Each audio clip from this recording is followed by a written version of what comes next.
Salut à tous, j'espère que vous allez bien. Avant match Valence-Barça, c'est parti.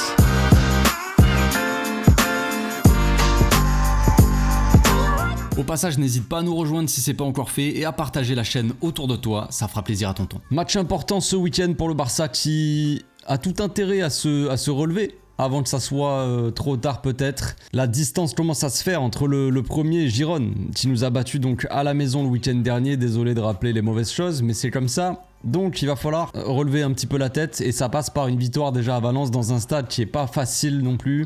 Même si Valence c'est pas la folie en ce moment, même s'ils sont pas au mieux de leur forme, hein, ils restent en Liga sur 3 défaites et un match nul je crois. Donc c'est pas vraiment la folie côté Valence. Ils sont pas au mieux, ils ont des suspendus en plus dans leur dernier match, ils ont pris 2 cartons rouges dans le match. Ils sont pas au mieux de leur forme, mais ça reste une équipe pas facile à jouer. Ça reste un stade difficile aussi, avec beaucoup d'ambiance, qui met beaucoup de pression, tout ça. Plus de ça, sans parler de notre adversaire, le plus gros adversaire qu'on a probablement, c'est nous-mêmes en ce moment. C'est nous-mêmes. On a un Barça qui n'y arrive plus trop dans le jeu, a perdu petit à petit ses certitudes, j'en sais rien si elle en a eu. On a vu la saison dernière une équipe assez solide défensivement. Cette saison-là, on a totalement perdu notre défense. Alors évidemment, il y a des joueurs qui sont partis, il y a l'équipe qui a un peu bougé, mais quand même la différence, elle est assez monstrueuse. On a surtout un Barça qui a du mal à se trouver, un Barça qui est trop éloigné, qui joue beaucoup trop éloigné, ça c'est pas possible. J'ai pas fait de débrief contre Anvers, j'avais pas envie de me répéter, j'ai pas fait d'analyse non plus parce que j'avais pas envie non plus de me répéter, c'est tout le temps les mêmes problèmes, c'est tout le temps les mêmes choses. Il y en a qui disent ouais c'est tout le temps les mêmes problèmes, on sait pas jouer machin, mais sans parler globalement ou même du résultat, on a perdu contre Girone, on a perdu contre Anvers, c'est tout le temps pareil, non, on s'en fout de ça. Qu'on gagne 1-0, qu'on perde 3-2, peu importe, moi je parle en termes de contenu, vraiment ce qu'on voit sur le terrain, comment l'équipe joue, c'est tout le temps la même chose. Et c'est un peu chiant au bout d'un moment parce qu'on voit une équipe qui tombe dans les mêmes travers à chaque fois et qui n'arrive pas à changer ça. Le staff qui n'arrive pas à modifier ça, et ça c'est pas normal.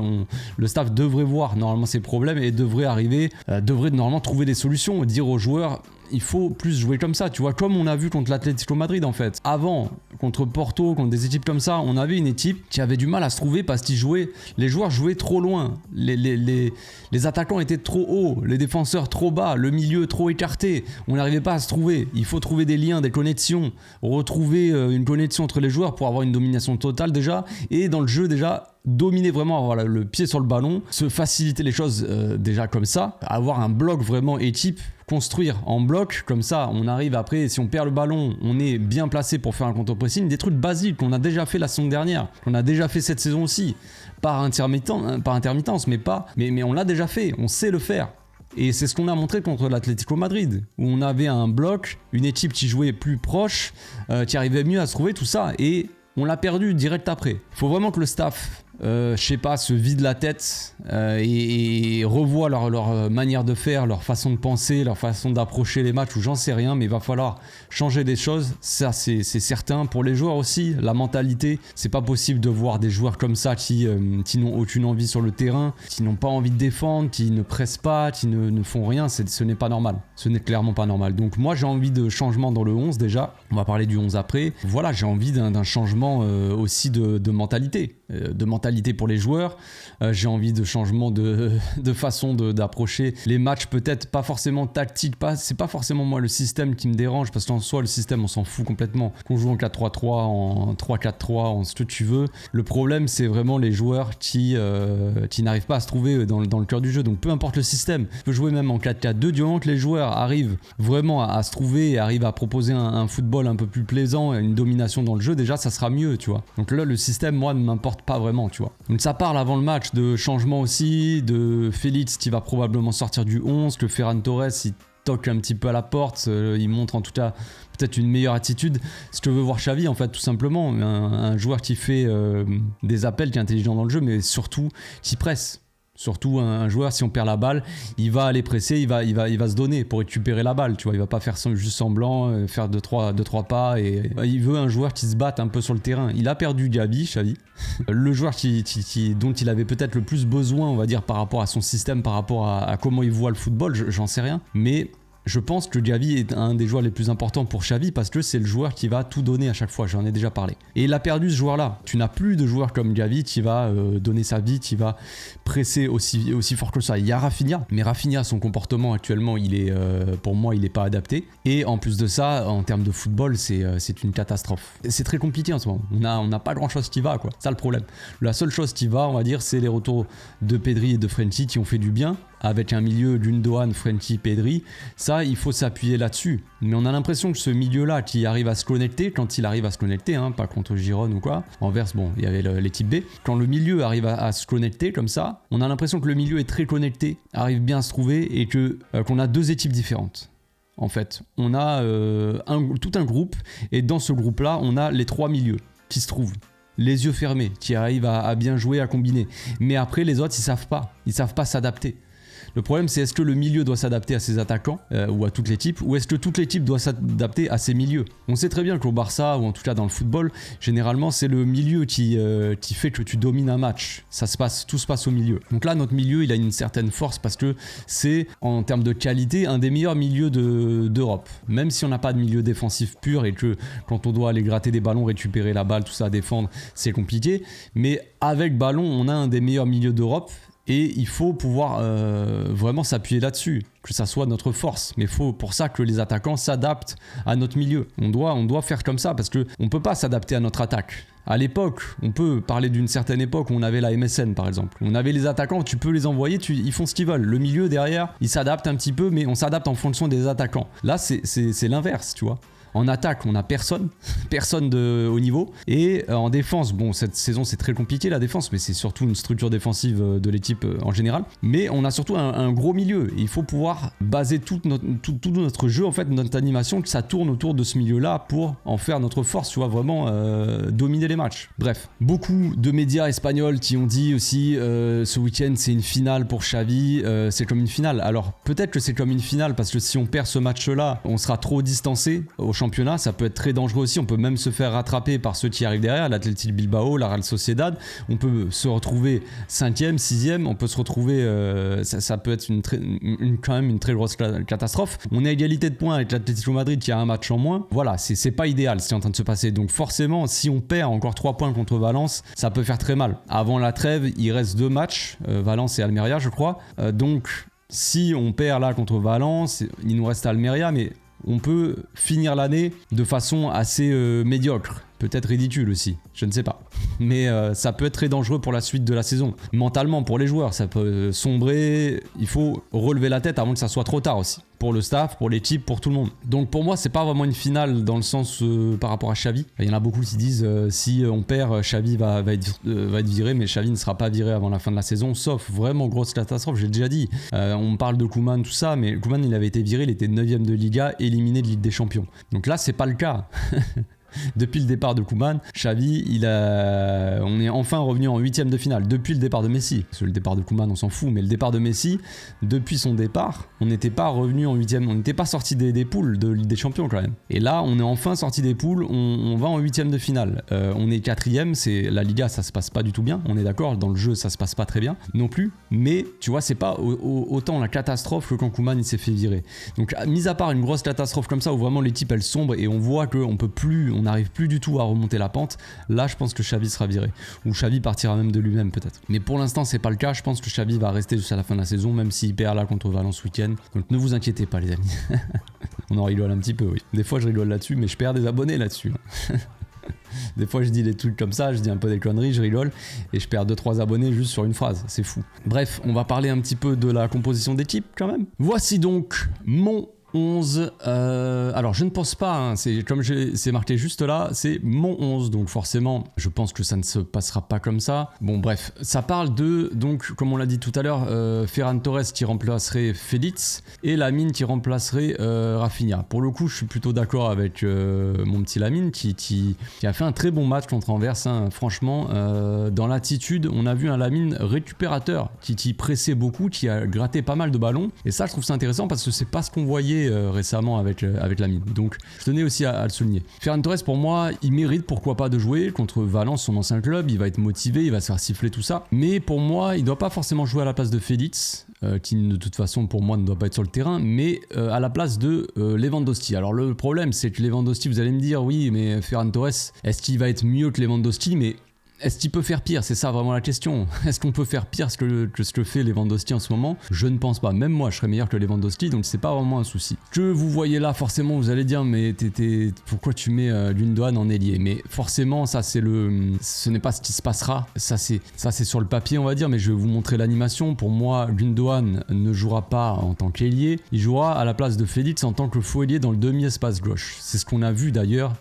Gundogan, il avait été testé comme ça en pré-saison. Donc pour moi, ça reste une possibilité, un truc qui est dans la tête de Xavi, dans un coin de sa tête. Donc il pourrait l'utiliser comme ça. Cancelo, j'aimerais bien l'utiliser à droite, mais surtout pas comme défenseur, parce que on sait très bien que la défense, c'est pas trop son fort, qu'il aime pas trop ça, et que en plus de ça, il a l'air quand même assez cataclysmique. Son entrée contre Anvers, il y en a qui ont pensé que le troisième but était à cause de Casado, parce que Casado s'est jeté, a voulu défendre, a voulu tacler, donc son tacle a été contré par le joueur qui taclait, c'est arrivé sur un autre joueur, Cancelo qui couvrait le hors-jeu, mais bon, c'est de la faute à Casado probablement. Donc Cancelo défensivement, voilà, il a pas l'air très motivé, disons. C'est pas un mauvais joueur hein, défensivement, on l'a déjà vu faire des récupérations. Son problème, c'est qu'il s'en fout complètement de défendre, c'est pas son objectif principal à lui. Donc il faut mettre les joueurs dans leurs meilleures conditions, dans les conditions préférentielles. S'il aime pas défendre, on va pas le mettre dans un rôle très défensif, même si évidemment quand on défendra, il sera latéral, c'est évident. Donc pas de défense à 3, vous allez me dire aussi Koundé, qu'est-ce qu'il fait? Mais Koundé en ce moment c'est une catastrophe, alors je n'ai ni envie de le voir défenseur central ni latéral droit. Pas de défense à 3, Casado qui est là, oui, bon je pense qu'il ne jouera pas, hein, mais comme je l'ai dit juste là, il y a marqué mon 11, donc du coup c'est pour ça que je l'ai mis. Donc une défense à 4, dans l'animation qu'est-ce que ça donnerait? Je pense que Lamine collerait la ligne, mais on pourrait échanger avec Cancelo aussi de temps en temps. Ferran donc axial qui bouge beaucoup, Pedrito soit dans le demi-espace droit, pour l'instant on va le laisser là, on verra après. Double pivot, Casado, Frenkie. Donc on sait que Frenkie en double pivot c'est quelqu'un d'assez performant, sauf qu'à côté de lui, il lui faut un pivot numéro 6, un gratteur de ballon pour l'aider aussi à la récupération, parce que de toute façon Frenkie, son fort c'est pas du tout la récupération de balles, on le sait très bien. Gundogan non plus, il est pas venu Gundogan pour ça de base. Il y en a plein qui disent Gundogan il est pas à son niveau de City, mais Gundogan à City, où est-ce qu'il jouait? Il jouait ici. Donc de temps en temps, il jouait dans un rôle peut-être de Frenkie, mais à côté de lui, il y avait Rodri. Donc forcément, c'était différent. À côté de lui, c'était pas Frenkie. Donc Gundogan dans un rôle plus offensif, comme on l'a vu dans les derniers matchs, comme on l'a vu contre Girone en fin de match, il a été plus intéressant offensivement. On le voit à chaque fois, il est très intéressant, il se projette dans la surface. Il a fini par marquer contre Girone parce que c'est un joueur qui est intéressant, proche de la surface, c'est un joueur qui est décisif. On l'a vu dans ces dernières années à City, c'est un joueur qui est décisif, qui est efficace, qui marque des buts, qui est important pour ce genre d'action-là. Donc pour moi, Gundogan doit jouer là. En tout cas, autant le tester contre Valence. Donc dans ce cas-là, forcément Baldé, le retour de Baldé ailier, bon... Est-ce que c'est vraiment la meilleure chose à faire, on va dire, pour Baldé? Je ne sais pas. Baldé, la saison dernière, il a joué comme ça toute la saison. À la place de Gundogan, c'était Gavi. Donc on disait beaucoup, Baldé, cette saison, le problème c'est qu'il n'a pas d'ailier pour l'aider. La saison dernière, il n'avait pas non plus d'ailier pour l'aider. Il y avait Frenkie à côté de lui, de son côté, et il y avait Gavi ici. Voilà, c'est tout. Et il y avait Lewandowski qui était là. Il n'avait pas d'ailier pour combiner, de son côté. Frenkie, pour sortir les ballons, comme d'habitude, on le sait, il va se foutre ici. Casado en 6, Cancelo qui va soit pour sortir les ballons, hein, je le dis bien, on va jouer plutôt comme ça pour sortir les ballons, je pense. Hop, quelque chose comme ça. Ça, c'est vraiment pour les sorties de balles. Si Iñaki a la balle, il doit sortir sur Christensen, sur Frenkie, on écarte. Soit Frenkie sera là, généralement il se met là quand Baldé il monte, ou il peut jouer entre les deux centraux, c'est une possibilité aussi, mais souvent il se place dans cet endroit-là, quoi, sur le côté gauche. Donc pour sortir les ballons, ça peut être quelque chose comme ça peut être intéressant, on va dire, avec un Casado qui vient aussi se proposer assez bas et qui est connecté avec ses milieux, qui a une possibilité, qui a une solution, soit de relancer sur Araujo, soit une solution pour Pedri, soit pour Cancelo qui est assez proche, soit de l'autre côté. côté. Bref, si on a aussi tous les ballons qui peuvent sortir par Frenchie, comme on le fait depuis qu'il est de retour, on est assuré de sortir le ballon proprement avec Frenchie, c'est quelque chose de simple et efficace. Donc une fois qu'on a sorti les ballons quand même, offensivement vraiment quand on est positionné, ça donne un Frenchie double pivot avec Casado et 2 défenseurs. Et là c'est la question Cancelo. Comme je l'ai dit, Cancelo, on va pas jouer dans une défense à 3 avec Cancelo défenseur central, il va pas kiffer, il va s'emmerder et au bout d'un moment il va être de se déconcentrer, il va vouloir monter. Bref, c'est pas un joueur qui est défensif Cancelo, c'est plus un milieu de terrain ou un attaquant. Donc ce qu'on peut faire, on a plusieurs solutions. On peut jouer avec un Casado un peu plus bas et un double pivot Frenchie Cancelo avec une position comme ça. Casado, lui, ça lui posera pas de problème de jouer assez bas et d'être là en solution au milieu, tu vois, d'être un peu plus haut que les défenseurs, mais pas vraiment, tu vois, il sera pas comme ça. Il sera un peu plus haut avec des soutiens des défenseurs. Donc ça, c'est vraiment quand on a le ballon, hein, je précise évidemment. C'est quand on est en position d'attaque, quand on a le ballon, on peut jouer offensif comme ça, mais après on se replie défensivement. Bref, donc soit Cancelo, comme je dis tout à l'heure, tu auras un rôle encore une fois assez important ou intéressant à suivre. Cancelo, il aime bien être offensif, donc soit il est milieu de terrain, il joue à l'intérieur du jeu parce que c'est son poste aussi préférentiel de jouer à l'intérieur. Il aime pas coller la ligne, il aime pas machin, donc autant le mettre dans les meilleures conditions possibles. Il aime pas coller la ligne, donc à l'intérieur du jeu, soit ici, soit à la place de Pedri. Pedri, on le sait, il faut qu'il touche beaucoup de ballons. Pedri ne touche pas assez de ballons. Xavi l'a répété énormément de fois, il aimerait que Pedri marque plus de buts. Mais en attendant que Pedri marque plus de buts et qu'on ait un 6 et qu'on ait une équipe idéale et parfaite comme le voudrait Xavi, ce qui n'est pas forcément le cas, eh bien Pedri il doit toucher un maximum de ballons. Et en attendant celui qui doit marquer des buts, peut-être que c'est plutôt Gundogan, tu vois. Pedri en attendant, mettons-le à la construction, sortie de balle, on sait que c'est lui qui doit dicter le tempo, c'est lui le joueur le plus intelligent, c'est lui le joueur qui bonifie le plus de ballons, c'est lui le joueur qui donne le plus de bons ballons, qui crée le plus d'occasions par la passe. Et il a jamais de passe D parce que devant